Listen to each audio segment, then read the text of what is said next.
Hey, what's going on, guys? Simon here. So today is Sunday and right now it's 2 p.m. around afternoon time. The weather is still a little bit cold. It's 3 Celsius degree over here, but still it's much better than before, and also the daytime is much longer.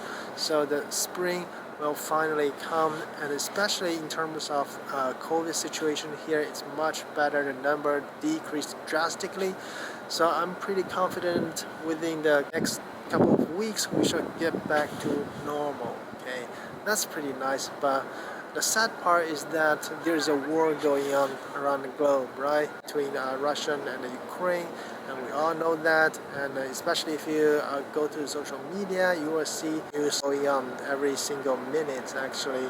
And I have paid closely attention to the situation for the past couple of days, and we all know the Russians started the war against everyone's will, and they try to, capture Ukraine, right? And I think if you go to Twitter, Facebook, Instagram, you see people they uniformly go against the war. They make criticism toward Russia. They criticize Putin for his reckless decision, but there is actually a totally opposite, or you can say it's a parallel or different universe within China. So if you go to Chinese social media, you can actually see most people they actually support Russia, and they support Putin, and they idolize Putin sometimes. And so today I want to talk a little bit about why there is a different kind of perception within China, right? Because if you are here in the West, or if you are outside of China, you go to those social media, most people know Putin. He single-handedly decided to start this war. Already, a lot of Ukrainian soldiers and innocent people got killed. It's a pretty bad situation. People should all go against it, but inside China, we actually see people share message try to justify why Russia need to start this war, and also Ukraine really did some bad things, so they deserve to get conquered. So I don't know. I feel like it's really sad. I think one of the reasons why you see so many people support Russia is because people on the other side they actually don't get a chance to speak out, or actually they can speak out, but once their message got too popular, they got taken down. Okay, I actually share some message trying to say Russia really screwed up this time, but after a couple of hours, once the message get enough attention, they will just got taken down. However, on the other side, if you criticize Ukraine, if you try to justify the war for Russia, if you make some compliment for dictator Putin, your message get to live forever. They won't take down those kind of message. So I feel like that's pretty sad. Why you have to justify those kind of behavior, right? Even technically speaking, yes, Russia is kind of an ally for China, but it's not the right way to go. And yeah, so that's why. If you go to the Chinese news outlet, you will see a lot of positive news about Russia. Actually, a couple of days ago, there is a dude working for a national news outlet. He either accidentally or willingly leaked some of the message sent by his leader. Basically, his leader is saying that we should release message that make Russian a positive image, right? Anything that potentially make Russian look bad should not be posted. Also, we should release message that portray Ukraine as a non-positive entity.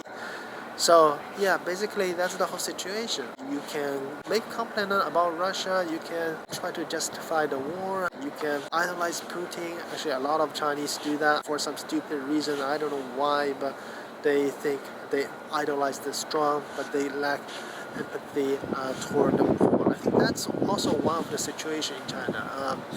Usually you don't see people show empathy. This situation make me feel sad when I saw a lot of my friends, my close friends, my family members, they try to justify the war and they make fun of Ukraine, and I feel really terrible.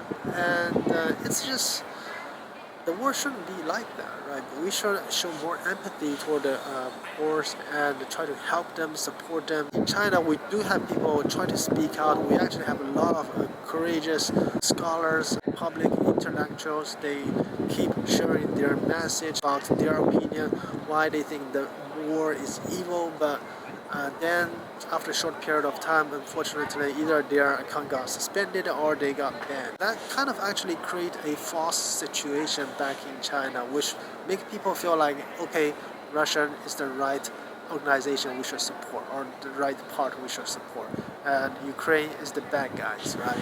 Which actually brings to another topic. One of the biggest inequality in China is the ability to access different kind of information. If you are rich, if you live in a privileged family, you actually get a chance to experience the outside world. Maybe you can get a VPN, right? You can know what happened in the world. But toward majority of people back in China, they don't have that ability to access different kind of opinion.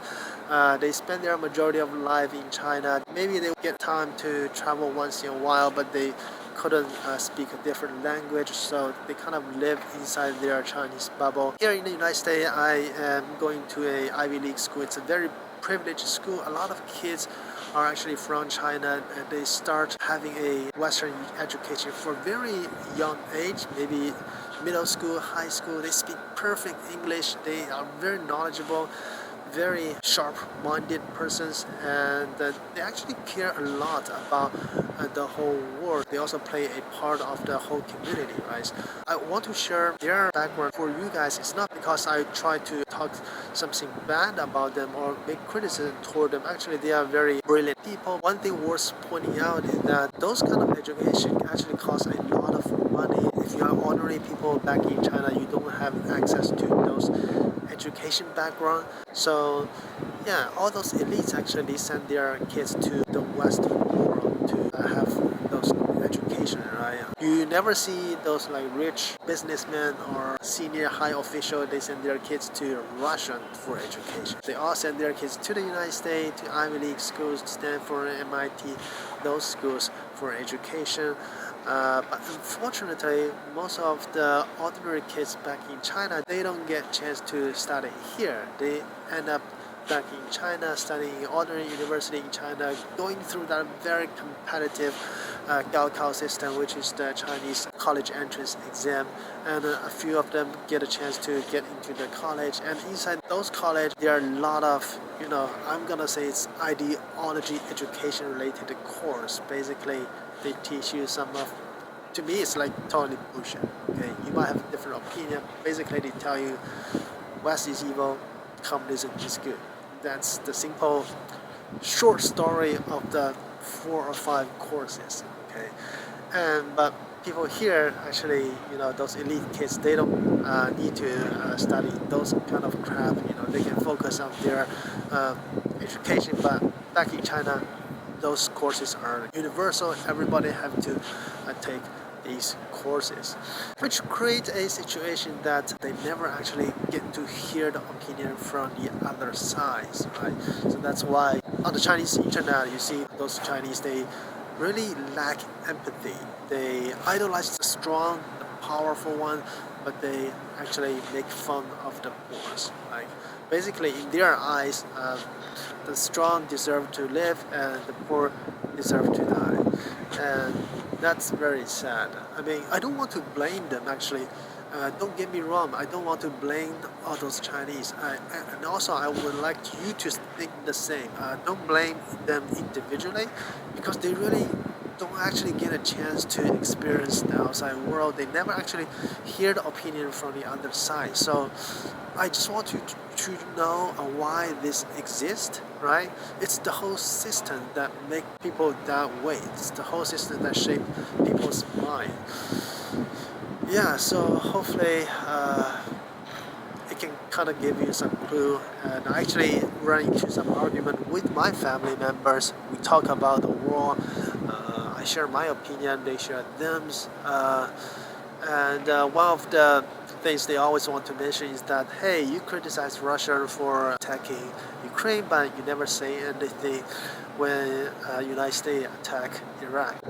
I'm not saying that the United States has done the right thing. I think they also made some terrible decisions. They are not purely altruistic, but you should not use something that United States did wrong before to justify the war that's happening right now, right? I think that's not the right thing to do. We should always aim to make the world a better place instead of comparing who is making the worst decision, right?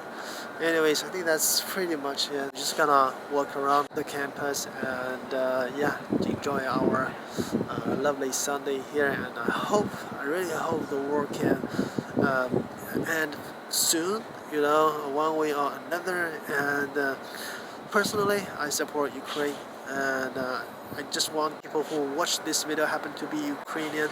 I'm from China. I'm an honorary Chinese guy, and I support Ukraine. You should be allowed to have your own country. You should be able to allow to make the decision of your future. And I want you to know you guys are not alone. And actually, there are a lot of Chinese outside of China, inside China. They support you guys. Maybe you couldn't hear, but we are there. We support you guys. Keep going. I think that's pretty much it for this video. So if you like the videos, please hit the like button and subscribe. And catch you guys on the next one. All right. Peace.